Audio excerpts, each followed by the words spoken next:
Hi, எல்லாத்துக்கும் வணக்கம். இப்போ வீடியோ போட்டிருக்கிறது ஒரு மாதிரி சுடிதார் ஒன்று தைச்சிருந்தேன். அந்த சுடிதாருக்கு உள்ள லைனிங் கொடுக்கல.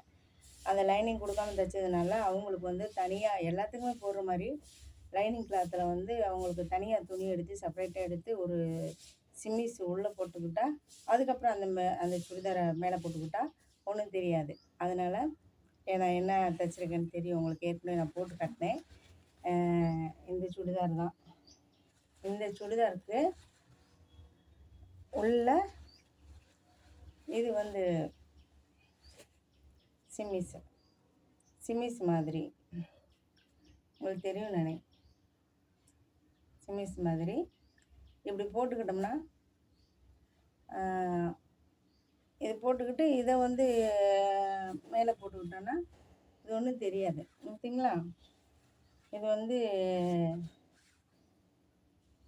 கண்ணாடியாக தெரியும். அதனால் சாரி, கீழே விழுந்துருச்சு. இப்போ இந்த இதுக்கு உள்ள இது இப்படி வச்சு பார்க்கும்போது உங்களுக்கு தெரியும், வித்தியாசம் தெரியும். பார்த்தீங்களா? உள்ள கண்ணாடியாக இருக்கிறது, இதை சிமிஸ் போட்டோன்னே தெரியாது. அதனால் இந்த சுடிதார் மேலே போட்டுக்கிட்டு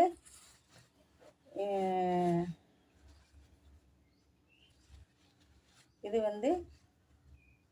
உள்ளே போட்டுக்கலாம். உள்ளே போட்டுக்கிட்டால் ஒன்றும் தெரியாது. இது இந்த சுடிதாருக்கு தைக்க தனியாக தான். ஏன்னா உள்ள லைனிங் கொடுத்தா அவங்களுக்கு குண்டாக தெரியுன்றதுக்காக தனியாக கொடுக்க சொன்னாங்க. அதனால் தனியாக சிமிஸ் தைச்சி வச்சுருக்கேன். அது போக எல்லாத்துக்கும் போடணும் அப்படின்ற மாதிரி தனியாக ஒரு சிமிஸ் தைக்க சொன்னாங்க பிளாக்கில். இது எல்லாத்துக்கும் போட்டுக்கலாம். எல்லாத்துக்கும் பார்த்தா தெரியும் உங்களுக்கு. இது எல்லாத்துக்குமே போட்டுக்கலாம். தனி சிமிஸ், சரிங்களா? இதையும் நான் தனியாக தான் தைச்சி போட்டிருக்கேன். இப்போ இது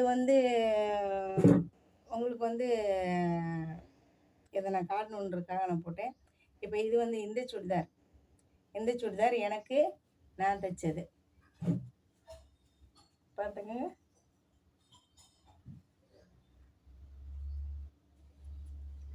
இது இந்த சுடிதார் எனக்கு நான் தைச்சிக்கிட்டது. இது உங்களுக்கு பிடிச்சிருந்தா லைக் பண்ணுங்கள், ஷேர் பண்ணுங்கள், கமெண்ட் பண்ணுங்கள், சப்ஸ்கிரைப் பண்ணுங்கள். முடிஞ்ச பெல் பட்டனை அமுக்குங்க. பாய்.